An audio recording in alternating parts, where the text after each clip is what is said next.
analysis. So at this point, we had won our first 2 games and lost our losers round 3 match. If you guys did miss that match, be sure to go check it out. It was a long one, but I think it was a good one. A lot of interesting points to take away from that one. But either way, we're here now. Losing in winners round 3 drops us straight to losers round 4. And I touched upon a little bit of it at the end of the last video, where losing to hacks and double elimination really, really, really, really sucks, for lack of a better adjective. But basically, at this point now, I've dropped down. I'm looking at the bracket, and there's still like a game before me. So I have to wait for a game to happen, and that game hadn't even been paired yet. But there was one player that was already decided in that game, and it was Gavin here. And Gavin is a really, really great player. He's been around for a while. Tons of regional top cuts. I believe he's won his fair share as well. So definitely a solid player. And I saw his name, and I'm like, I really don't want to play Gavin, but at the same time, do I want to play someone who maybe would have beaten Gavin? I don't know. At the end of the day, to be the best, you got to beat the best. So we end up getting Gavin after what was a very long break, and me just trying desperately not to tilt. But I'd lie if I was saying that my motivation for this matchup just wasn't there anymore, because I went from potentially what should have been a win in winners round 3 to a loss in winners, like from what should have been a win to only needing 2 more matches to qualify for top 16, whereas now I've lost and now I need to win 5 in a row to get to top 16. And it's one of those things where you try to take a game at a time, right? One game at a time, and it's really tough to do, but if you can find a way to tell yourself, one game at a time, here, like this game, okay, now it's only 4 more, but one game at a time, then it just slowly starts to become doable. I think I failed to do that here, but regardless of that, we are going to go through the game and just analyze where where things could have went. But regardless of that, I probably spoiled a little bit of it, but we are going to go through the game right now, and let's get the video going here. And just going to quickly touch upon things right now.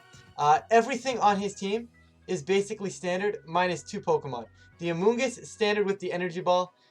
You can see Sludge Bomb from time to time, so that's just something that I was happy just something to note down in my brain. Nothing too crazy.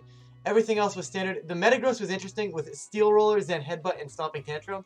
Normally you see stuff like Iron Head, Ice Punch, and Rock Slide as the moves of choice, so seeing that change up was a little bit different. But regardless of that, I kind of had some sort of game plan. Like I said, I had a long break before this, so I said to myself, you know what, I kind of had some sort of game plan going in. I don't think it was a great game plan, because honestly, I built it while I was tilted. So he locks in, I decide to lock in, and I don't know what took me so long. I guess maybe I wanted to double check things, but here we go. We're going to jump right into the matchup, and guys, to be perfectly honest, I did not like this matchup. Fiona, who I actually built the team with, had actually lost, I believe, barely won one matchup versus a similar team, and lost her other matchup versus a similar team to this one. So I already knew it was a rough matchup going in, and I think that was a problem. I kind of gave myself a defeatist kind of attitude. I turned into like an Archeops. But besides the point, he's going to go with the double shinies. He's going to flex there. I love both of these shinies so much, so it cheered me up a little bit to see them on the screen here. But basically at this point, I need to find a way to preserve my Mons without giving him policy, without giving him the stat boost. And I think at this point, off this lead, I've come up to the conclusion that I think I'm pretty much done. And basically my thought process here was I can Nasty Plot, because I think he's going to be more scared of Dragapult than he is of Rotom, and he knows I have Plot, right? So he could technically protect scared of a max Rotom, scared of a max Dragapult. And what happened to me here is I definitely got way too greedy game 1 here. This is very, very greedy game 1. Like, hey, if it would have worked, I would have been in a phenomenal spot. Because my thought process was, tip the Metagross here, get the Nasty Plot up. Hey, who cares? He's going to kill my Dragapult. Next turn, I get my Rotom. I have +2 Overheat coming out. I don't care if he sets up a light screen. He's dying, right? So that was my thought process here. And to be honest, that was a very ill-advised thought process, because Gavin here makes the correct play, knowing I have Nasty Plot, knowing Rotom is the threat, just sets the Reflect up, lets my Dragapult give him the weakness policy here, and just annihilates my Rotom. And honestly, game 1's over. Right here, game 1's over, guys. And I'm not gonna lie, I gave it my best shot. My second loss on the line here. I'm gonna give it my all. I'm never gonna forfeit immediately. But let's be real. I gave him this weakness policy. He's got his Reflect up. Dragapult's not even in range of killing Metagross again. I would have actually been in a decent spot had I clicked Overheat right there. Like, things would have actually worked out slightly better. But regardless of that, Mindstorm coming out, gonna just absolutely annihilate the Rotom.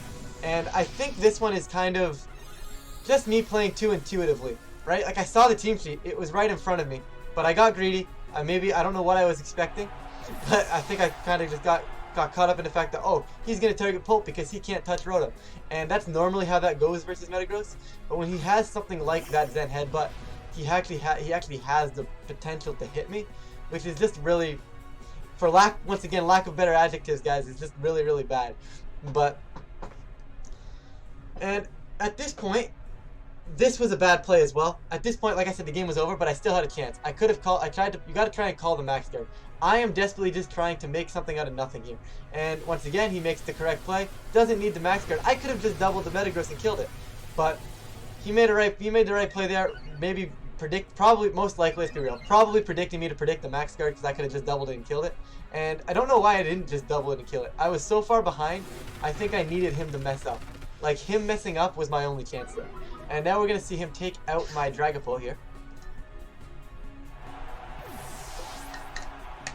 But if you guys want to talk about fast games, this right here was a fast game. You get the +2 Steel Spike, Dragapult's up and out of here. I could have just killed... See, if I kill Metagross right there with the double up, I honestly still have a chance in this game. And that's something I didn't see at the time. Because like I said 2 seconds ago, when the Rotom went down, my brain shut off. My brain shut off and I said, you know what, this game's over. But I don't want to give up. Because if I take down Metagross, Urshifu Finny, and actually it still have Dragapult as well, could probably have done something here. Right? I needed him to mess up because it's just an Amoonguss. Like, if I still had Dragapult, Urshifu, and Finny, like, the game was still very much so winnable. And I just decided to say, hey, you know what? I'm going to throw it away. So I don't like the way I played this matchup, but definitely a great play on Gavin to make sure to call the fact that he's expecting me to expect him to max guard. So definitely a good play there. And guys, like I touched upon it a bit in the round 3 analysis, where first of all that actually did mad damage. So I definitely could have doubled it and picked it off last turn, but it's a shame that I didn't. But Mindstorm comes out, Finny drops now, and there's no way. Actually, Finny protected, right? Finny doesn't drop here. I'm just trying to get myself back into some sort of spot at this point. But back to the thought process that I was going with is a lot of people lose games and they're like, you know, I didn't play well enough. And yeah, I didn't play well enough here. But at the same time, Gavin played really, really well. Because he was able to call the fact that I was going to call the Metagross's max guard.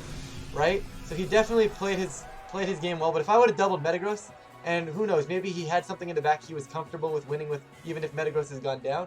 And I'm sure he probably analyzed the play and said, you know what, even if he takes Metagross, I'm still going to be able to give myself a chance in this game. So it makes a lot of sense what he did.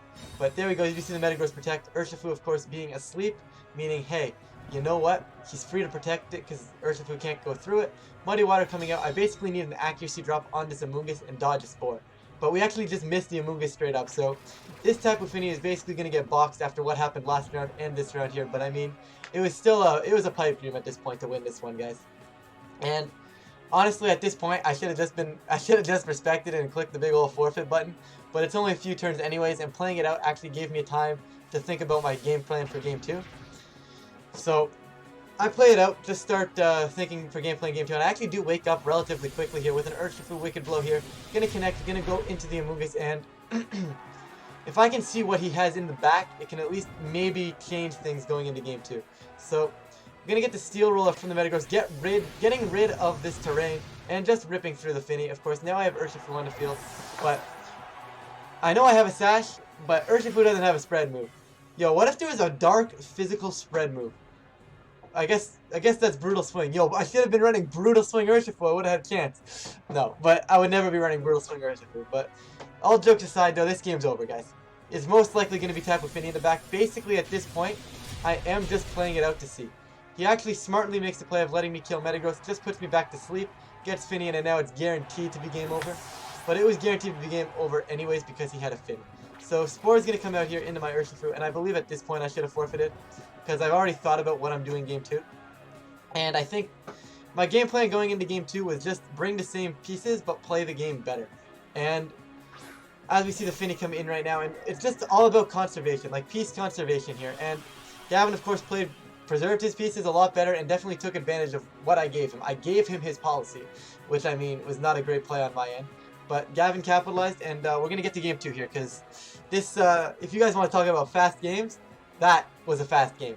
But like I said, my mental state for this game was not there. And I think that's something I definitely need to work on as a player, especially after taking a loss, or even before I started tour, because I know I touched upon it in the round 2 analysis where I was like, you know, I won my first round, I've got a momentum boost going, and this, whatever you want to call it, like I said, I think at the time I used the term locked in, and when I'm locked in, I play this game really, really well. And when I'm not locked in, like here, I play it kind of average. Now, like I said, I'm not taking anything away from Gavin, I think he played this set phenomenally, but it is just analyzing my own play at this point, just trying to find a way to get through things and being able to adapt. And I think for me, keeping my mindset up even when I'm down. Like I've lost, like I thought I lost turn 1, I just kind of gave up on the game, right? That's not a mentality to have.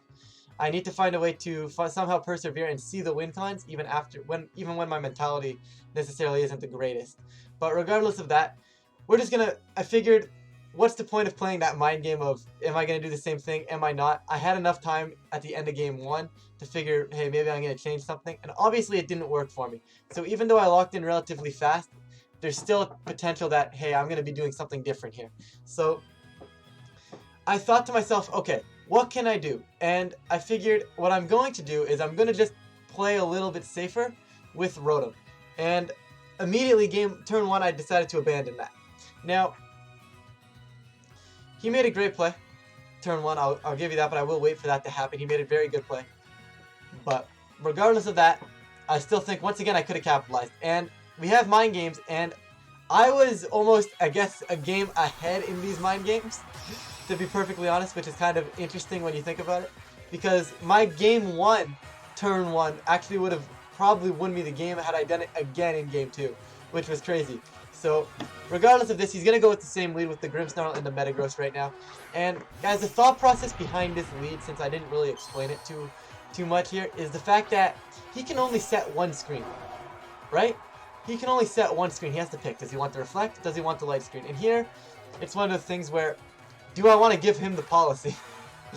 And I made the play of saying, hey, you know what? Let's go right after the Metagross here.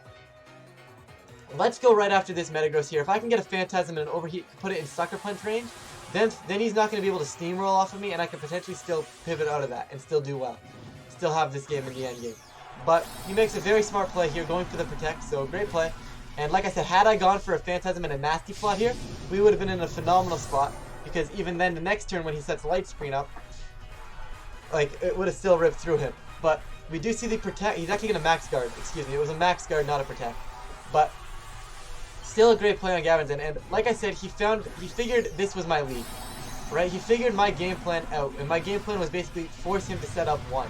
He knew I was going to get a little bit more aggressive after Rotom did nothing last time, and maybe I should have pivoted out. Maybe I should have maxed Rotom in this matchup, right? There were a lot of things that I should have done, and I think busting my max early with my Dragapult was a huge mistake in this game. See what I mean by my turn 1 play? Had I Nasty Plotted this turn, I would have been in a great spot, but I think he knew that I wasn't going to Nasty Plot because I Nasty Plotted turn 1 and it went horribly for me.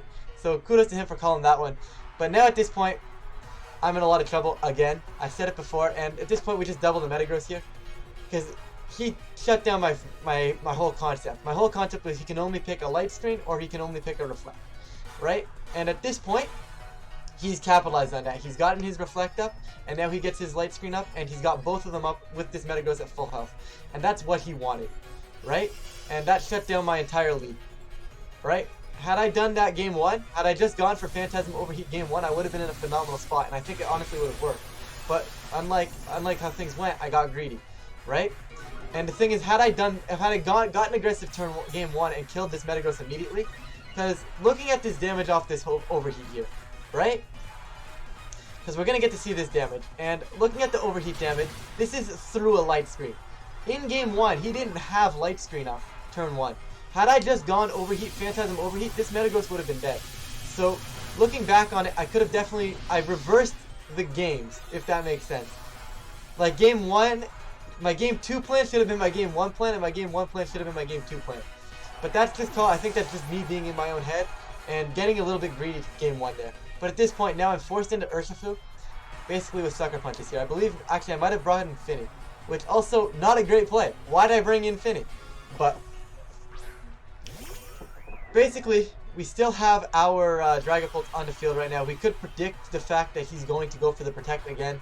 And honestly, at this point, I don't know what I wanted to do here.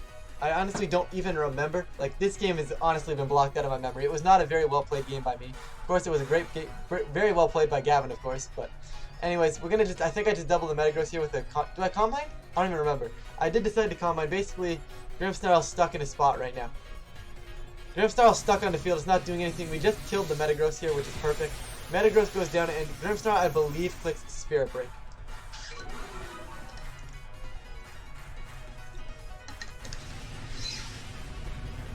And Grimmsnarl should be going for Spirit Break into my...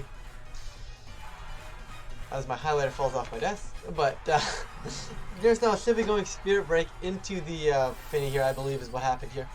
But basically at this point, I'm just grasping at straws, guys. Okay? Like, I've realized my game plan has backfired on me right now, and I'm just trying to find some sort of win con. So by me going for the Combine here, it's basically me trying to make something here. Get something to happen out of nothing. I've killed his max, I've benefited off of this now, and honestly, I think I won the max turns, but I lost the end game.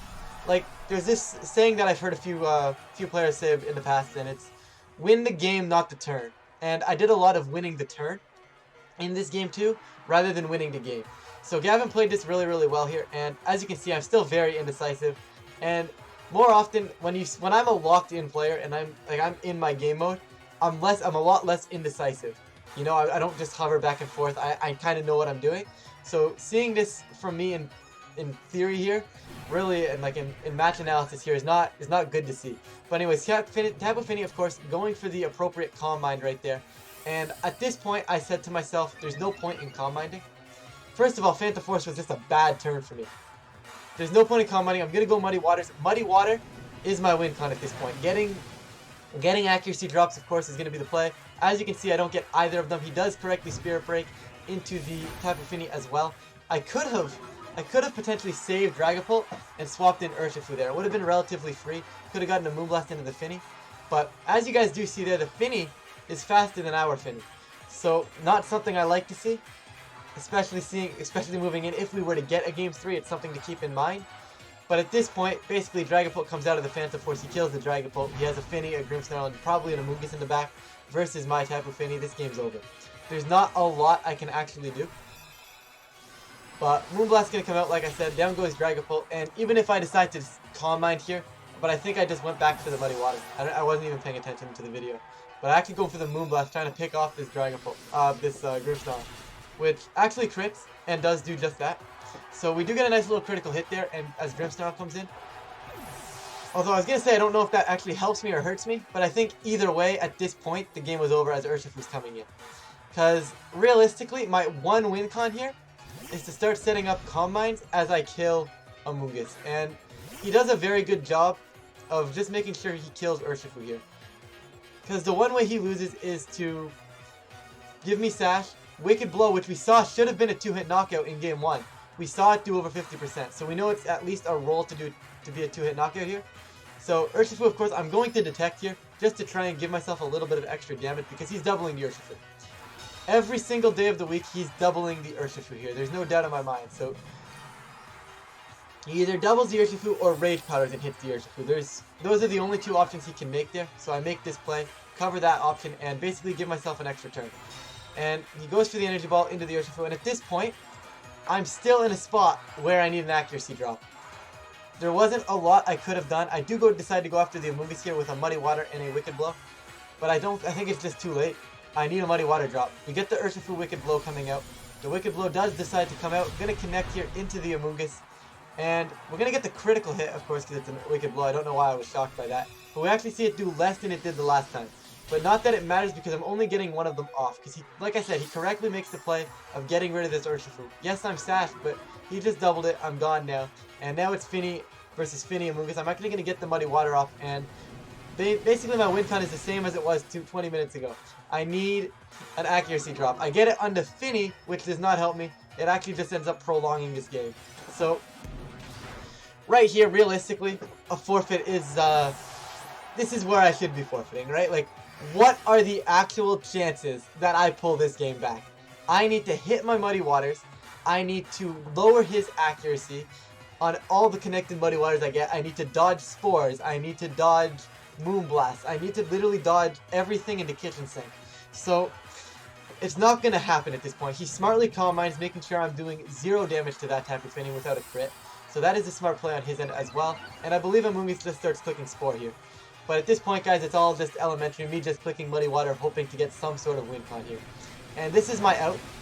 And I apologize for playing to the accuracy drop out, but I have to go for it. This is the out. This is my only out in this game. We actually do dodge a Spore. So, good thing is, we only need like 7 more of those. We only need to dodge 7 more. But, guys, the chances in this one are very minimal here. Gavin played this set really, really well, and I played it subpar. And as you can see, the result is just an absolute smacking. But regardless of that, I do miss the Muddy Water there. It's only fitting, right? I was never going to hit every single one of my Muddy Waters and dodge every single Spore and every single Energy Ball and every single Moonblast he decides to go for. As you can see, he hits the Spore right there, and like I said, I played it out because my tournament life is on the line. If it was like a best of ones, if it was, I don't know, Swiss rounds and tournament life wasn't on the line, it's a forfeit here, guys. Every day of the week. But with the tournament, the entirety of the tournament being on the line right here, like I said, I'm just clicking Muddy Waters, but this game's over. I'm not dodging everything. Like, it's just not doable at this point. I know I have the accuracy drops, but it's just not. And maybe perhaps I max Rotom could be something good. I think, like I said, though, I stay aggressive in game 1 there instead of going for the nasty plot immediately, and I go for the Phantasm Overheat. That just picks off Metagross, right? And that picks off Metagross. I have my max. I have 4 Mons.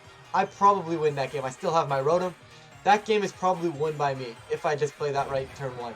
Now, of course, Gavin called me bluff and called me well. And the issue is, I thought in game 1 that he was gonna guard or just protect, and I didn't want to, and I wanted to just try to capitalize on that guard, and I got ahead of myself. But Gavin played it well. Gavin knew his win cons. Gavin played his win cons well, and we do see that Moonblast hit the Finney there. And like I said, this was a pipe dream at this point with those Muddy Waters, guys. And we do drop this set, and I believe, honestly, I just ended the recording really quickly after this too, because, you know, I was kind of bummed out that my tournament run was over. But I will put the matchup back on the screen for you guys to be able to see it. But that is going to be it for my Players Cup 2 run. We only made it through technically 2 wins, 2 losses. We're out in losers round 4, which I believe is like top 97 or something. But guys, hopefully these match analyses were nice for you.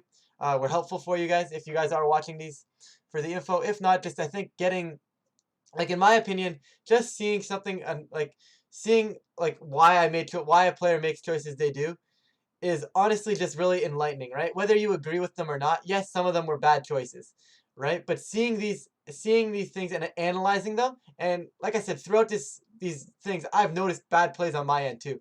Like, I don't think I played this game very well. I don't think I played round 2 very well. There's a lot of things I could have done better, right? So going back and analyzing your own games is also a really important, also a really important feature of how to improve, right? But definitely a great game to Gavin here. He played really, really well. And that's going to be it for this one, guys. I am going to get out of here before I start rambling on forever. You know what? I'm going to make that my outro. Because I always say I need an outro. We're going to make that my outro. We're going to get out of here before I start rambling on forever. And I will be back shortly with another video.